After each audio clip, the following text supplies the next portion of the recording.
Good morning and welcome back to the channel. Today is July 6th.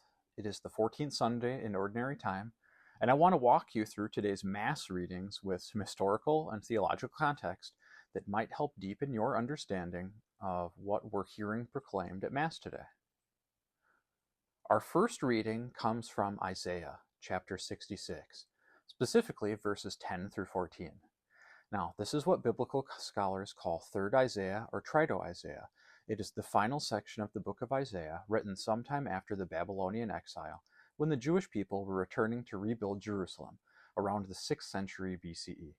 The imagery here is fascinating because it presents Jerusalem not just as a city, but as a mother figure. The Hebrew word used for comfort, nacham, appears multiple times, and it is the same root that we find in names like Nehemiah, meaning God comforts. What's particularly striking is how this maternal imagery for the city would have resonated with ancient Near East audiences. They were very familiar with goddesses portrayed as city protectors and nurturers. Our responsorial psalm is Psalm 66, and the refrain, "Let all the earth cry out to joy with God," connects beautifully to both our first reading's call to rejoice, and it also anticipates the universal mission that we'll see in our gospel.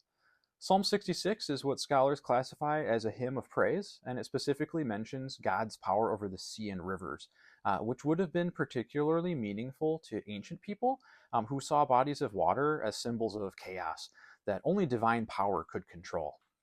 Our second reading from Galatians chapter 6 gives us Paul's famous declaration about boasting only in the cross of Christ. Now, to understand the revolutionary nature of this statement, we need to remember that in first century Roman culture, crucifixion was specifically designed to be the most shameful form of execution possible. Romans crucified slaves, rebels, and the lowest criminals. For Paul to say that he boasts in the cross would have been as shocking then as someone today saying that they boast in the electric chair. When Paul writes about being crucified to the world, he's using perfect tense in Greek. So he's indicating a completed action with ongoing effects, essentially saying his old identity is permanently dead.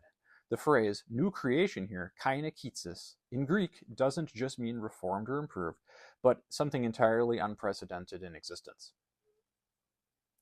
Our gospel reading from Luke chapter 10 presents Jesus sending out what some manuscripts call 70 disciples, and others call 72.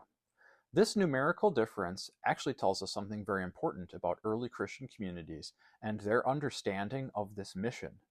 The number 70 connects to the 70 elders who assisted Moses in Numbers chapter 11, while 72 corresponds to the traditional number of nations in the world, according to Jewish tradition.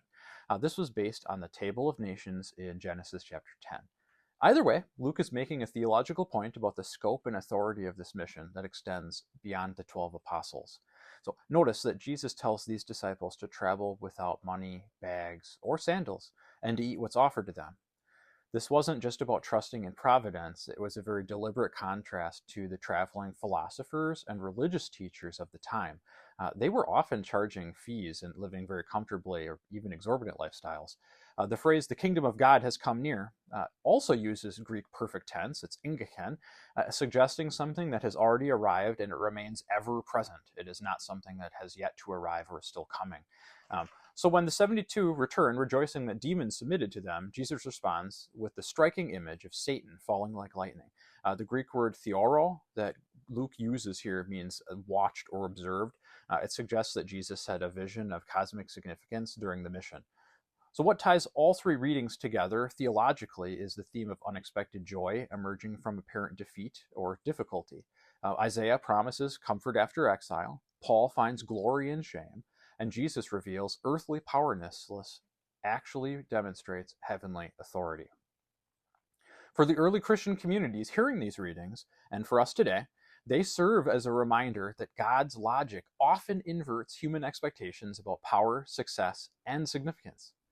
The historical context makes these readings even more powerful when we consider that Luke was likely writing his gospel during or shortly after the destruction of Jerusalem in around 70 CE. Early Christians were grappling with what it meant to continue Christ's mission in a world that seemed hostile to their message. These readings would have provided both comfort and direction for communities wondering about their purpose and future.